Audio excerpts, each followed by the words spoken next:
সেইখানেই একটি গাছের সঙ্গে বেঁধে রেখে দেই।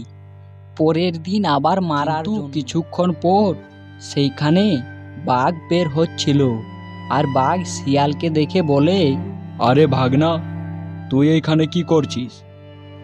তুই আজকে এই চাষির বাড়িতে কোনো মতলবে এসেছিলিস নাকি? ওই বোকা বাঘকে পেয়েছি, এখানে এ বাঘকে ফাঁসিয়ে আমি সরে পড়ি।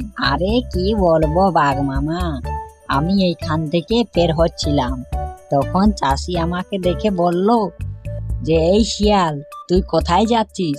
তুই জলদি করে আয় আমার কাছে, না হলে তোকে আমি মেরে ফেলবো। আমার এই হাঁসগুলো খেয়ে যা, এই হাঁসগুলো এমনিতেই মারা যাচ্ছে, তুই না খেলে তোকে কিন্তু আমি যেতে দেব না। তখন আমি বললাম যে না, আমি এই হাঁস খাবো না। তখন সে চাষির কি মার, আমাকে দেখছো তো কত মেরেছে। তা মামা, তুমি কোথায় যাচ্ছিলে? আরে এই তো আমি এইটা দিয়েই বের হচ্ছিলাম, তোকে দেখলাম তাই এলাম। তা তোকে বেঁধে রেখেছি কেন ভাগনা?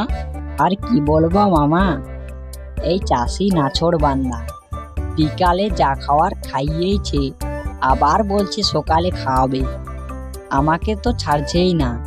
আর আমি কি বলবো, আমি তো আর খেতেই পারবো না মামা, আর কিছুটা খেলেই মনে হচ্ছে আমি মারা যাব। আমি কি যে করি।